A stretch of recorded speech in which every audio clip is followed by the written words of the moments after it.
everyone, welcome. We are back with Honey's Horror, continuing on with the Friday the 13th franchise, and as you can see, we are now at Jason X. I am Raiden, this is Blood Honey, and this is our reviews of these films. I'm more so the horror fanatic, so I've seen most of these films, and it's mostly her that hasn't really seen them, so it's really kind of getting her reaction and input on these, but this is actually the first one really of this series that you actually have prior viewing experience with. It's been a long time. But I remembered bits and pieces, obviously, a particular scene.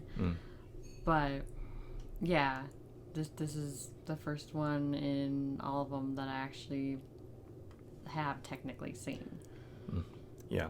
All right, so this one right here, of course, is from the recently released box set. Now, the release date on this one is a little confusing. It says 2002, but on like some websites and stuff, it may say 2001, and I can't remember correctly. I'll need to go back and look at it.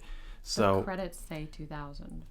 Yeah. It was actually, I believed it was technically like maybe shot in 2000, or they started shooting it in 2000, but they kind of shelved it for a little bit, and then I think it was released in 2001 or two. So yeah, there was a little bit of muddled stuff going on with that one, and this one was basically made like right before Freddy vs. Jason to really kind of keep Jason in mind before like they got the release of that. Because it had been a while up until this point, like nearly 10 years since we had last seen Jason. And of course, as we said before, he's taken his ass from Manhattan to hell, and now he finds himself in space. So like I said, quite the travel agent Jason has these days. But it's one of those things to where, again, it's following off of very little continuity from these films, where you start off, you see Jason, and he doesn't look as undead as the previous films. He looks more human in this one, and you can definitely tell that this one, they rather retcon the idea of Jason Goes to Hell, or else his ass, I'm sure, would have been body jumping left and right in this one. So again, it's one of those things to where does it fit in all of this? I honestly do not know. I really don't. But on another note too, Jason X, the title, like the previous one, Jason Goes to Hell, it's because when the rights went to New Line, they didn't really have the rights to the Friday the 13th name, more so Jason, so that's why they kind of stopped using the Friday name and went with kind of like these Jason titles. And these films really became more concept films, doing these kind of like outlandish ideas. Now, since you hadn't seen it for a while and seeing it again, how do you feel about it coming off of it? I'd like to say it's just like I remember. Very, very of the time. Very Jason. Some good kills for sure. Not Friday the 13th kills, mind you. Some really horrible stuff, but definitely New Line, if you want to call it that. This one is very much. This is not the only character to have done this. If you've ever heard of Leprechaun 4 in space, that's a whole other. It just that look says it all. Yeah, that's a discussion for another time. But usually once you stick a character in space that typically does not belong there, then you definitely have jumped the shark. And this film most certainly does that. But where most seem to fail in that department, I feel this one overall actually succeeds. Especially when all things considered, what we've been through the last few films have been rather just kind of craptastic. Then this one, all things considered, it really... I find it to be entertaining. Some people will just say this is blasphemous why you would put Jason Voorhees in space, but honestly, what the hell? What were the last two? If you really want to break it down, really didn't do Jason much favor, and this one has far more entertainment value than the previous two, I would say. Yeah, this one definitely more than the last one. Um, yeah, I guess I'd say more than Manhattan as well. Yeah. Because I can kind of make the leap from, okay, they were trying to cryo freeze them till they can figure out how to take care of them properly, and then oops, it goes wrong. Mm-hmm. And then fast forward a few hundred years, and ooh, he got recovered, and well, obviously it's gonna hit the fan. Yeah, I mean, So, we start off with a Crystal Lake research facility. Why that exists? I mean, again, who really knows? Like they need a whole research facility for Jason himself, or are there other things that have well, it could occurred be in Camp like Crystal? Area 51. Yeah, you could look at it that way, especially with the whole sci-fi element. But again, it's just, Yeah, but all you see really is it just seems like a giant empty warehouse over it. I mean, not really much to say about it, but I mean, hey, I mean, they got their own thing. So yeah, I mean, you see Jason, he's all hung up, and again, he's looking more human than what you've seen him as of late. But of course, he breaks free and he goes after he slays down a few people, which I believe the one guy who got speared is David Cronenberg, who's famous other horror film director, does a lot of crazy stuff. You know, it's a nice little cameo there from him. speared and then pulled all the way through. He threw the way? spear he was the guy with the gray hair and the glasses. He was running away. He speared him, and Yeah. yeah, and so he's going after Rowan, played by Lexa Doig, if I'm pronouncing that correctly. So they're on the chase. She locks him in the freezer, of course, and then he, manages to get a nice final stab through the containment, and which honestly, even for Jason, considering what you expect a containment like that to be, for him to give a good shove without completely breaking his machete, dude's got some strength, so gotta give him that. And so, yeah, they're frozen and, of course, are found by this group of students from the future and their teacher over 400 years later, and, of course, unfrozen. And, yeah, from there, all hell breaks loose. Now, how do you feel about the overall characters in this one as opposed to some of the previous ones? Did you find them to be fun, not so likable, or where do you fall with most of them? I guess I just viewed it as your typical characters. I didn't really have much of an attachment. There really was no emotional attachment to any of them. Yeah, I mean, in it's any very of the rare, movies, very but, rare that you'll get that. But there were faces I recognized. I couldn't really place the names or other movies, but you see them everywhere, and it's just like, oh yeah, I forgot about that. Yeah. I mean that question is brought up, mostly for the fact, again, just to get your overall feel, but because also comparison again to like the last two, where you really had a lacking of like attachable characters. You really only had like maybe the one character, and that's about it. Where this one, again, as crazy as hell as it might be and as cheesy as it might be, it actually does things a lot better to an extent than the previous two, with Jason Takes Manhattan and then Jason Goes to Hell, where I felt like the characters, yeah, they're atypical, but I felt like they were executed well, though, to where I had a little bit more... Executed? Yeah, they certainly got that. Yeah, to where I had a little bit more fun with them overall. Jason included. Yeah, him, but for some reason, again, to me, like I think it was just like a really just well put together little group. Again, they fall into their categories, but for the most part, they're a good group to kind of go along with and kind of, as you're going through this ride of a film, to where, again, if they were as lacking as like Jason Takes Manhattan, then it really would have brought the film down. But I felt like, even for acting again, but still, they had some charm to them, I would say, overall. And so, Yeah. Yeah, and so again, and this is where we really kick off with where many people would say that this film is either crap or they'll enjoy it, definitely has one of the more iconic kills in the franchise with the whole, face freezing and then smashing, and then you just get completely, her face just completely shattered. And Yeah. it is a beauty of a kill. You gotta give it points for that. It is, but I honestly don't think it holds a candle to that other one, because it's just so good. Yeah. So funny. I mean, that's the thing though, is that what, like, the fact that you like that one so much and knowing that it's just everybody does. Yeah, but knowing it's a callback though to something that was already done to Kane Hodder's first time out, which this is Kane Hodder's fourth and unfortunately final appearance as Jason. And I mean, I'll say he definitely goes out in style. I mean, with what he's doing here, and so. Yeah, and then you get these like little like snippet points though, like just before he wakes up, is that I love the fact that they basically intercut the kids starting to get it on, and then that kind of correlates to Jason waking up.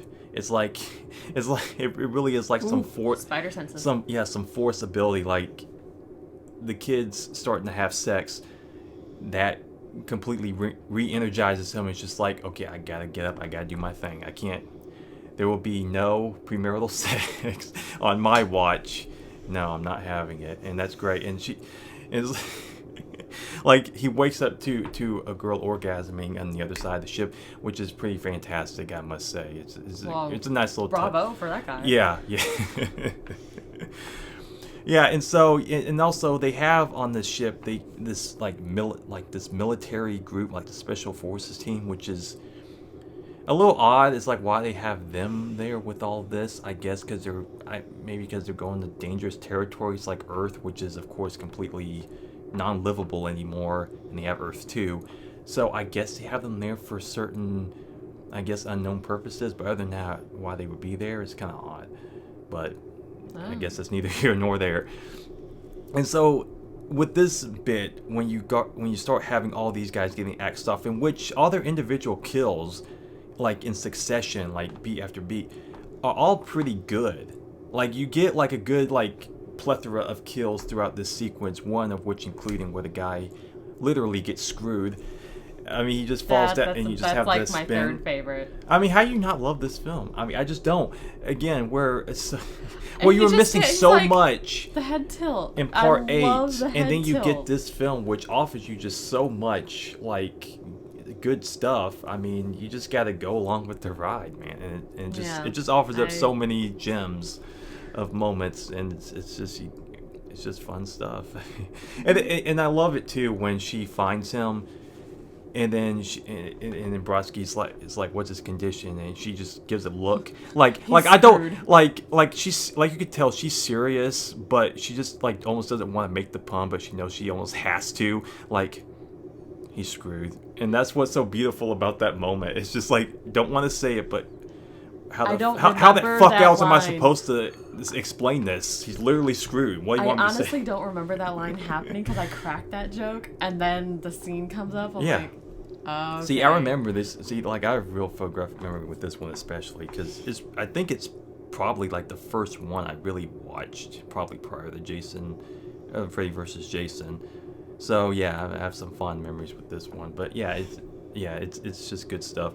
And also another thing I wanted to point out is that, of course, again, it's Friday the 13th, or Jason, and it's just so funny to see that Jason wakes up in this completely unknown territory in space. And I know, of course, it's got to be a film, but knowing how he can just so easily sneak about, and knowing all these other people that know the ship like the back of their hand, and he, like, just knowing how he is, and he can just take everybody out. Like, on this sequence, I was literally thinking this motherfucker is Rambo in this. Does this not remind you of Rambo? Like, he is just, he's killing these motherfuckers like he's Black Ops. Like, he grabs the guy, he snaps the neck, and you can hear the crunch, which was a pretty well put in effect too on that one. Subtle, but it was good. That's the quietest he's ever done a kill. I mean, there's the choke out. Yeah, he's done some brutal like neck snaps and stuff. Just not it was so subtle, but like so well done. Like, just the sound effects. It's like the,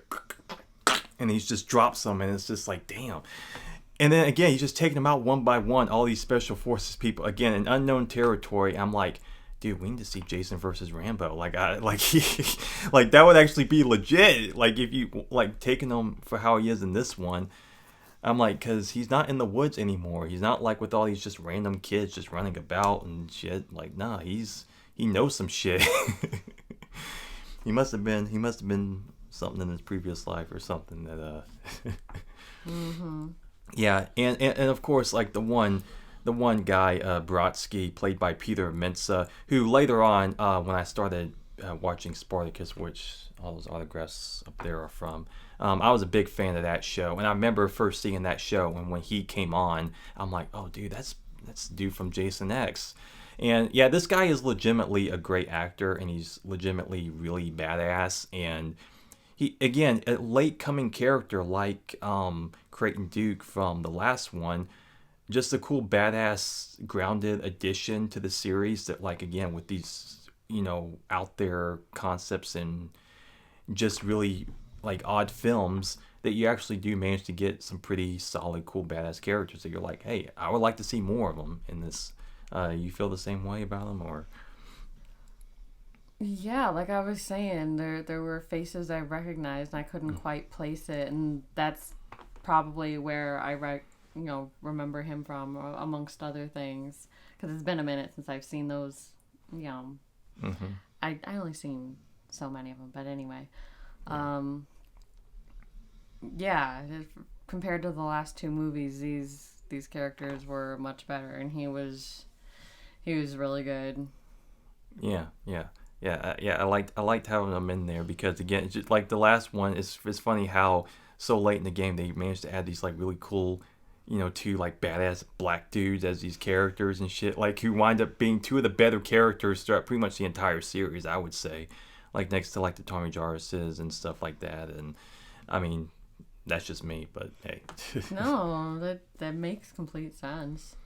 Yeah, and again, just it's nice to have someone like him though, who manages to keep it grounded enough for as outlandish as it is. He kind of helps, and I know you probably haven't seen anything of the game, but Dead Space, in the first Dead Space game that came out in like early 2010 or something like that, or late 2010 for the PS3, he's actually a character in that game, which is very much like a space alien, third person Resident Evil type of thing. It sounds familiar, but yeah. Yeah, he's a character in that, so it's actually kind of cool to see him, doing similar stuff like that.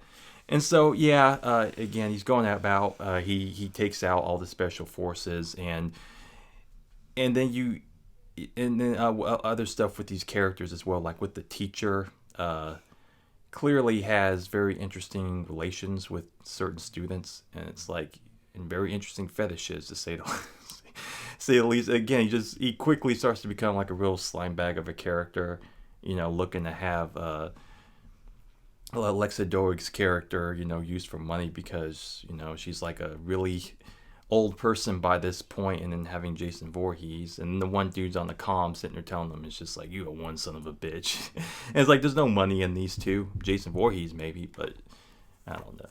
And it's just, you just gotta have that one just slime bag character that's just in it for some bullshit. And he really nails that point home. Mm-hmm. And I love the scene with him where Jason confronts him, and he's like, it's okay, he just wanted his machete back. He's like, whoa. It's like a little fun charming moments like that. It's like, you know what? Every time I see that, I can laugh a little bit. It's a funny moment, and it would have been funny if, like, right there, credits rolled. He got his machetes back, and then the movie is just over. It's like, that would have been quite an ending to that. And so going about, again, everyone's getting killed off left and right. I mean, it's just Jason doing his thing. Was there any other kill in particular that stood out to you other than those two, or did you think everything else was kind of... Yeah, those special forces ones were good. The cryo head smack. Mm-hmm. The simulation sleeping bag one. That's the one I was talking about this whole time. Yeah. That was great. Yeah. They try to set up a distraction for Jason, of course, and as you marital, you sex. Yeah, and as drugs. and as you see earlier, they set that up through like this 3D like VR type of thing, and then where you see the two dudes, they get killed, and then they turn off the simulation, and then they get killed for real, which leads to a nice like backbreaker like on the leg, like throws them, and a good head smash on the wall. And it's you gotta wonder in moments like this, like what's going through Jason's head. It's like, didn't I just kill you motherfuckers? Like, what is this shit? Like, where am I? What is happening? Oh well, I'll just kill you again if I I was gonna say, it's not often you get 2 bites at the apple. Yeah, exactly. And Jason, I guess you can add a bizarro alien to his resume as a kill, I guess, if you want to chalk that one up. It's the first. That's the first, but hey. And so that goes into a later bit again with the sleeping bag kill. A nice callback to part 7, of course, except this one he doubles up on it and he smashes the one girl with one, and then gives a nice finish, of course, against the tree. And yeah, that's just good comedic shit right there. I mean, because that's not a moment you had to put in there, or you probably even had to have thought of, but they put it in there and they nailed it, I would say. Yeah, I would think they would have had to have done it, especially if it was his last go. So why not, go out with a, almost literal bang. Yeah, because the original being Kane Hodder's personal favorite kill, I mean, like, he must have really enjoyed that one. He's just like, shit, like, I'm gonna have fun with this one. Just banging 2 girls into each other. And I don't know if these sleeping bags had that much weight in them to swing it around like that, but... No, I mean, in the original in part 7, I remember, like, they had the weights in there. I remember because he was getting frustrated, like, trying to do it because he had to do it like so many times over and over again. Of course, to cut it down to the one smack, where in the uncut of that one originally, if unfortunately we don't have that footage, but yeah, he slams her into the tree, a good few times before it ends. But he got his just desserts on that one. I would say he got out of his system again. But yeah, but even before that, you get KM the android. So of course we have an android in this film. And then he gives her an upgrade, and she basically, in her Matrix outfit, she whoops the shit out of Jason, blows his ass away. And then, of course, that's when he transforms into Uber Jason. Now, what do you think about the whole Uber Jason concept, like, overall, like, seeing this one? Like, do you remember, like, your first time seeing it and knowing what was so coming long. and how much? I honestly couldn't say.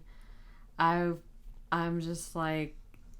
I vaguely remember the box art, so the whole mask thing, but I mean, it's a good little box art, I would say. Oh yeah, I'm not arguing that for sure. I'm just like, it's a really ugly sort of look to me, and the eyes are just.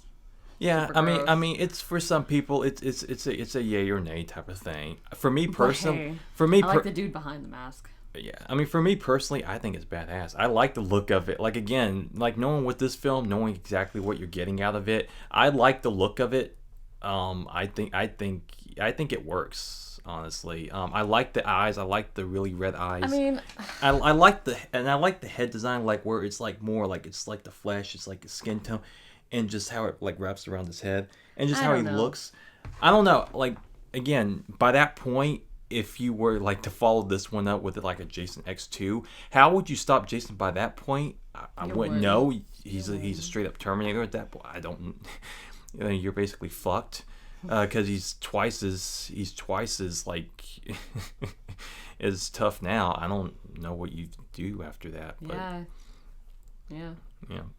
Hey, I mean, I like it, but I mean, whatever. Again, jumping the shark, but I don't care at this point. Yeah, literally, and then the station thing explodes, and he's just like through space. And that's what's hilarious too, is that he inadvertently like slaughters like probably hundreds of other people by having the ship crash into that station.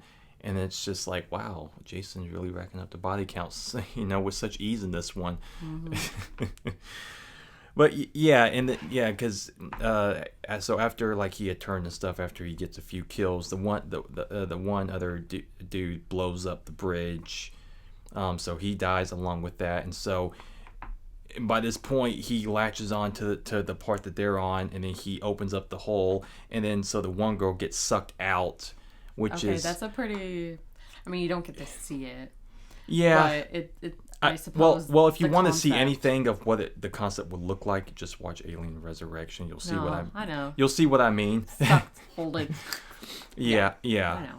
Yeah, and what makes it worse is that she had the grate fly over and hit it too, so she had to get grated out. So that probably made it just as bad. But yeah, and she was a entertaining little character. I mean, yeah, she was a bit of a annoying kind of a bitch type character, but I mean, she was played well. So and she has some charm. Like I like her lines like, "What are you high?" I thought she was fairly entertaining. I can get why some people may not like her, but it's like she had her little moments here and there, very witty and sarcastic. And so so you're getting close to the end of the movie, and again, where everyone's getting ready to escape. You have the final girl, and then you have again the guy and his droid. Who's just ahead by that point because her head was knocked off, and you have them getting into the escape pod, and then you have Brodsky there closing the door on Jason so he doesn't get to him, and he gives a very badass yeah, you're not going anywhere, motherfucker. And he has a really cool final stand, like just this scene. It's just cool getting the two back and forth shots between them. It's just like, and they go towards each other as everything explodes, and just solidifies Brodsky as a real badass character. And so, hey, that's just a really cool, like, just badass standoff moment. Again, just to kind of close everything out. And then you have Jason, of course, just kind of shooting down to Earth 2. Assuming. But before that, he was just kind of floating in space towards, the pod, and then Brodsky. Like the effects in this movie. Yeah, some shoddy effects in this movie, of course. And he's just like, he's just floating. He's like, I'm gonna get you, I'm gonna get you, I'm gonna get you. He's just like, oh, damn it, you asshole. Couldn't let me have him, could you? I was right there. But no, I mean, Brodsky, saving the day, and like assuming his ass is all burnt up in the space. Jason's perfectly fine laying down. Of course, he manages. He's a shooting star. Make a wish. Oh, it landed in the lake. Yeah. Sooner or later, he always finds Crystal Lake 2. finds his way back home. Yeah, and of course, two dumbasses are right down in there. Be like, oh, shooting star landed in the lake. Let's go check it out. And it's just like, wow, so quickly to start that body count back up, assumingly. Mm-hmm. And so, that's Freddy versus Jason X. Getting ahead of myself. Yeah, that's the end of Jason X. Overall, final thoughts of this little space adventure of ours? It was definitely better than the other ones. It's been a long time since I've seen it, but it definitely made me laugh, and I'm like, oh yeah, okay, I remember, yep. Mm-hmm. It's rewatchable for sure. Because of the kills, obviously. Mm-hmm. And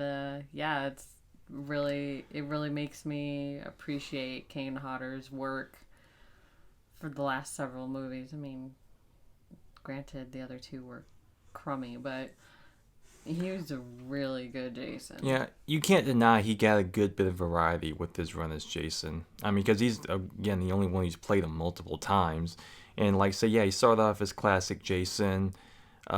Second one, he kind of sort of got to go to Manhattan, and do that. Next one, he didn't get, he was underutilized, of course. He wasn't, mostly in the beginning and the end.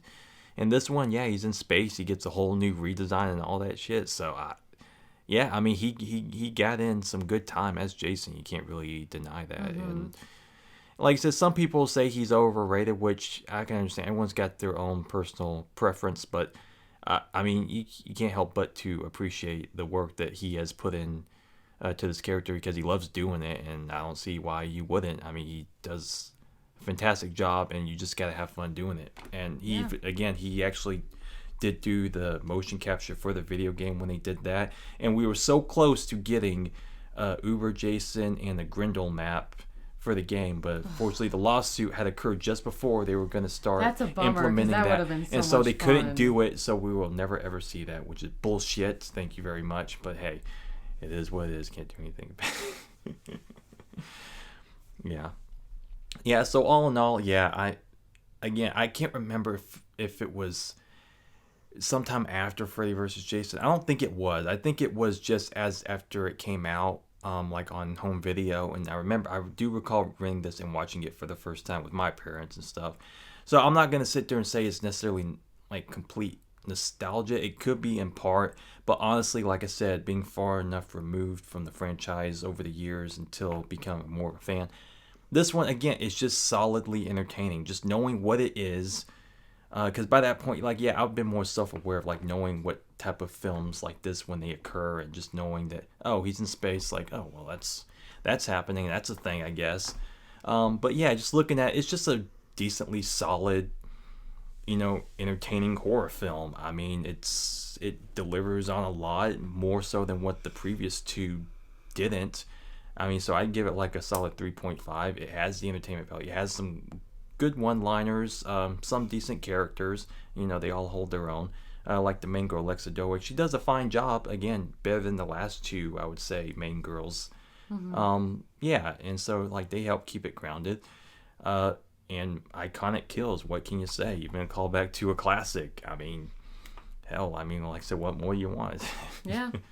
Again, because a lot of films like this, when they do something, putting a character in space, is like, it's dog shit for the most part, and it's as outlandish as you can get. But honestly, of all the big three, like a Michael or a Freddy, at this point, Jason, it can kind of work with them considering what you've done with them before.